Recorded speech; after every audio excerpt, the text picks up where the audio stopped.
اعوذ باللہ من الشیطان الرجیم بسم اللہ الرحمن الرحیم عزت مندوں و شرانوں کشرانوں گرانوں السلام علیکم ورحمۃ اللہ تعالی وبرکاتہ۔ امید کرتا ہوں آپ سب حضرات خیر وعافیت سے ہوں گے۔ اللہ کریم ہم سب کی حفاظت فرمائے، اللہ رب العزت تمام امت مسلموں کو جہاد و جنات کے شر سے محفوظ رہنے کی توفیق نصیب فرمائے۔ معزز خواتین و حضرات، چلہ کشی کے سلسلے میں آپ تمام کو خوش آمدید کہتا ہوں۔ اگر آپ کا کوئی بھی سوال ہو عملیات کے متعلق، چلہ کشی کے متعلق، حصارات کے متعلق، جو لوگ عملیات سیکھنا چاہتے ہیں، چلہ کشی کرنا چاہتے ہیں، وہ بھی رابطہ کر سکتے ہیں۔ جو لوگ اپنے مریضوں کا علاج خود کرنا چاہتے ہیں، اس میں میرے ہیلپ کی ضرورت ہے۔ دوپہر 3 بجے سے لے کر شام 6 بجے تک آپ لوگوں کی کالیں سنتا ہوں۔ اس درمیان تمام مسائل ڈسکس کیے جا سکتے ہیں۔ آپ کی زندگی کا سب سے آسان چلہ کون سا تھا؟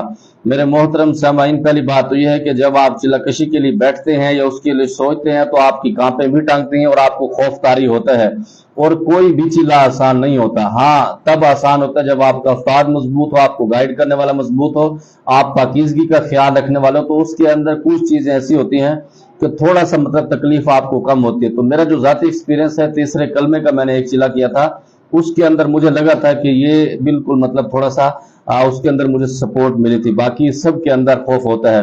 جناب، کیا بسم اللہ کے چلہ کشی میں بھی پرہیز ہوتا ہے؟ مجھے بتایا گیا ہے کہ ایک اس کے بنا پرہیز کی بھی چلہ کشی آپ کر سکتے ہیں۔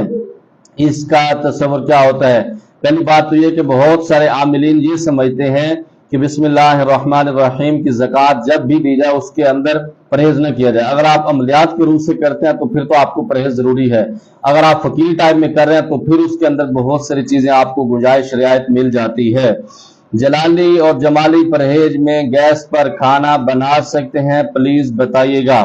اگر آپ پلیز نہ بھی کہتے تو تب بھی میں نے آپ کو بتا دینا تھا۔ بہرحال جو آپ چلہ کشی کر رہے ہوتے ہیں اس کے اندر گیس میں بنایا جا سکتا ہے، لیکن جو چلہ کشی جلالی جمالی پرہیز میں بتاتا ہوں یا میں جس کے اندر ایگریمنٹ کراتا ہوں، اس کے اندر یہ چیزیں بالکل شمار ہی نہیں ہوتی۔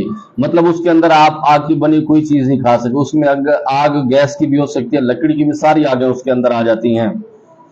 کیا کوئی شخص چلہ کرنے کے بعد بنا تعویذ یا نقش کے بھی علاج کر سکتا ہے، یا اپنے کوئی کام لے سکتا ہے، یا اس کے نقش کا عمل ہونا ضروری ہے؟ اس کے لیے کوئی ضرورت نہیں۔ جب آپ پرانے ہو جاتے ہیں پھر آپ نقش نہ بھی دیں، تعویذ نہ بھی دیں، تو تب بھی آپ کر سکتے ہیں۔ بہت سارے میرے مریض ایسے ہیں جو باہر کنٹری کے ہیں، وہاں پر میں تعویذیں نہیں بھیج سکتا یا ٹائم نہیں ملتا، تو میں صرف ان کو پڑھائی کرتا ہوں، دم کرتا ہوں، تو تب بھی مریض ٹھیک ہو جاتے ہیں۔ تو اس ملک اور صورت جن کے عامل، ان دونوں میں کون سا اچھا معالج ہوتا ہے؟ اس کے اندر دونوں اچھے معالج ہوتے ہیں۔ معالجین کے لیے کوئی زکوٰۃ دینا اس کے لیے وہ نہیں ہوتا، اس کے اندر اس کے خیال رکھنا، جو اس کا پرہیز ہے، اس کی مداومت ہے، اور سب سے بڑی بات یہ ہے کہ معالجین کے لیے حیا کے اندر رہنا، اپنی نظروں کو پاک رکھنا، باوضو رہنا، یہ سب سے زیادہ ڈیپینڈ کرتا ہے۔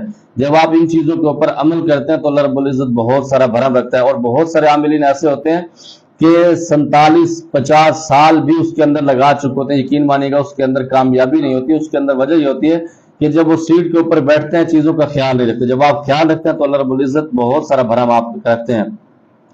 جلالی اور جمالی، ہاں یہ ہو گیا۔ زیادہ عمل میں نوچندی کو کر سکتے ہیں یا نہیں؟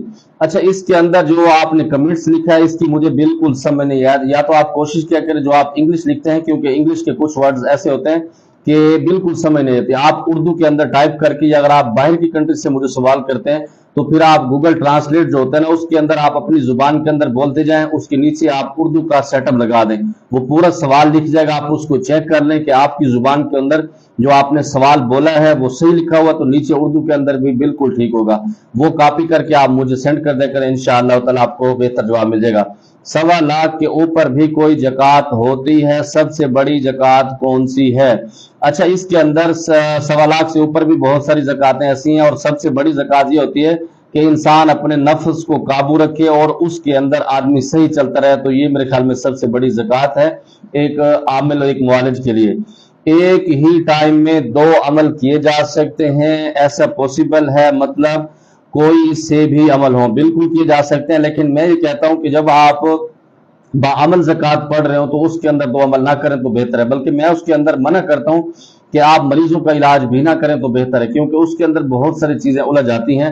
کیونکہ 40-41 دن تو ہیں، اگر آپ پرہیز کر لیں گے تو بہتر ہوگا۔ اس کے اندر